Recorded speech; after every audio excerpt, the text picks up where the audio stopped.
it's like 10 o'clock at night and I'm just like hanging out by myself, and I don't really like the silence because it kind of freaks me out. I watch a lot of Criminal Minds and creepiness, yeah. So I thought I would do a late night story time to keep myself entertained, and I would like to point something out. I do not always wear my hair up. In all my videos, my hair has been up in a ponytail, and I do not always wear my hair in a ponytail. In case you also noticed, yes, I am wearing my boyfriend's shirt because he's a big dude and I wear them as nightgowns. And I have a secret, I'm not wearing any pants. I'm home alone, I don't need to wear pants. So, but yeah, I thought I would just do this little video and talk about story time so I can entertain myself. And yeah, I hope that you enjoy it. So the first story I'm going to talk about, hang on, I'm crossing my legs, gotta get comfy here. So the first story I'm going to talk about is Dakota's best friend Asher. He's single, ladies, by the way. Here's a picture of him.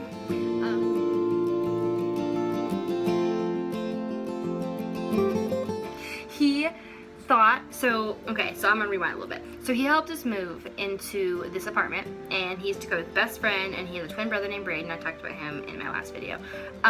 He decided to help us move, and we were done for the day, and we were like super tired, and so Dakota's like, hey, let's stop at a Quickie Mart and get some soda and then go back and watch a movie.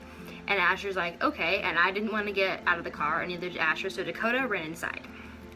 And Asher thought it would be a good idea to take the canned air stuff and spray it on my hair to freak me out.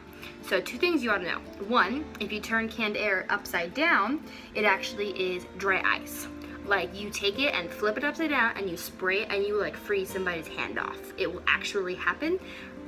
They did that to me. They like sprayed it on my legs and it sucked. So that was the first part. Second part is, he's an idiot because it was actually not canned air, it was WD-40. So I heard a noise, but I didn't connect what the noise was.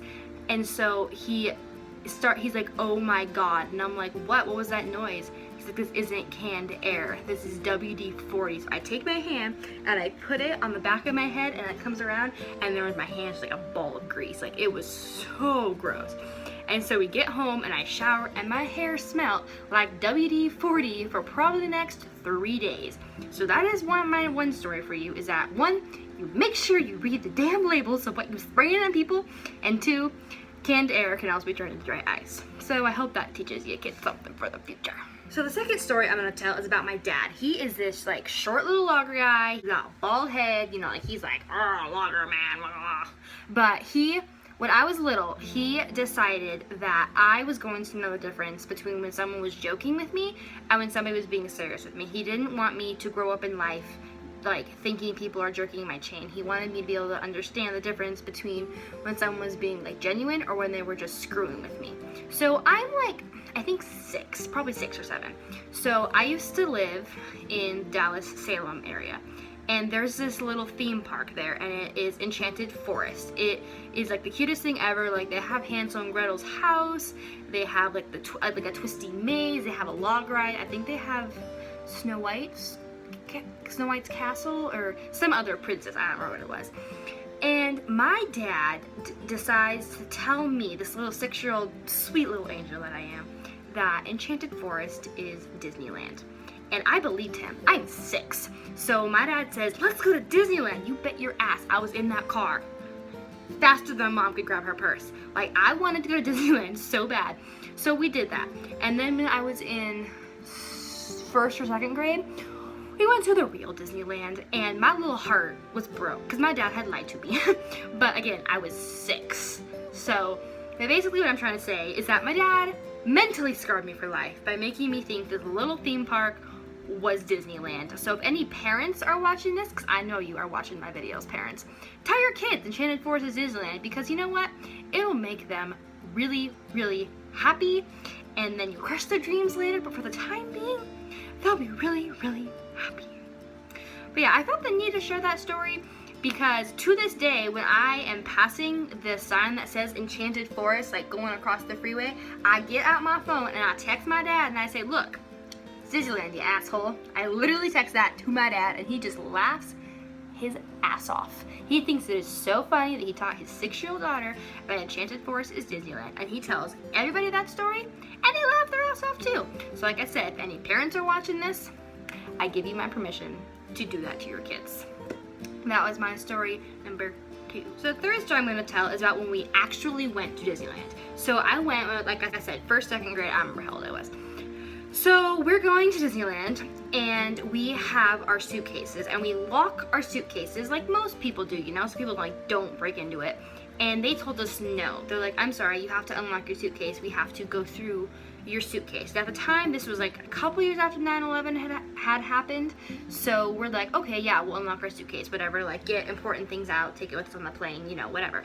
And so we did that. And we get to the hotel at Disneyland, and we're like all unpacking, take a nap, that kind of thing.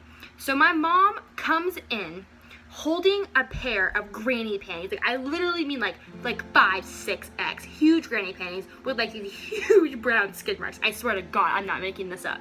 So my mom walks in, she's like, Kurt, that's my dad's name, my dad's name's Kurt. And she's like, Kurt, is there something you want to tell me? And he's like, no. And so we're with our friends and their kids are like around my age. And my mom and the other mom are really good friends. And so they go into her, and they're like, are these yours? And she's like, no. And then that lady, her mom, comes with us too. And my dad's like, Pat, are these your underwear? And she's like, no, honey, I only wear black ones. She was like older or whatever. But yeah, so we have these huge ass nasty skid mark underwear. And we have them. And so we throw them in the trash. And somehow, I'm 18, and the boy that was with us, his name's Tanner, he was a couple years older than me, so he'd be like, what, 22 now, I think, 22, 23? Super cute, lots of fun. And he grabs those underwear and sticks them back in his family's suitcase. And so we're like a couple weeks home after vacation, and we get a package in the mail, and we have no idea what it is. And it's postmarked from California. And it is those nasty skid mark underwear. They had friends in California, so they gave it, or the other people who were with us, they gave it to their friends to mail it to us, so it's postmarked from California. So we get this pair of skid mark underwear, and we're like, oh my God, how did these get back to our house? And so we get them, and then we're like, okay, you know what? This is war, like, time is on, let's go. So for probably about 3 months, we went back and forth mailing these nasty skid mark underwear, and we would like put them on like car antennas. We just like throw them in someone's passenger seat. It was so funny, and I was little, so of course I think it's funny. But this went on for probably like, I would say like 2 to 3 months, and I swear to God, I'm not making this up. These underwear were probably like as big as this t-shirt, if not bigger. Like, it was so bad, and there were skid marks. The only thing we can think of that happened is that when they opened our suitcase to check our luggage, somebody else's suitcase like spilled out or something, and they just like shoved these underwear in our bags, not knowing whose bag they belong in. And so that's the only reasonable explanation we can think as to why we had these underwear. So if that ever happens to you, I would love to hear about it, because that is a childhood memory I will keep forever. So like I said, if any of you have a story like that, or even a funny vacation story, go ahead and just leave in the comments down below. I'd love to hear it. If you guys want to hear more of my travel vacation stories, give this video a thumbs up, because I have lots more travel videos, or travel stories, I guess would be the right word. But yeah, so if you like it, thumbs up, and I'll see what I can do. I like doing that noise. I feel really special. But so that's gonna end my video for the night. I've told you guys some funny stories about my childhood. I have loads more, I swear I do. So again, just thumbs up it if you want some more travel stories or more childhood Haley scarring stories. Just go ahead and give me a thumbs up. But I hope you guys enjoyed this video. I thought it was fun to do. It kept my brain from thinking. So I hope you guys enjoyed it, and I really hope that you continue watching my channel. Thank you.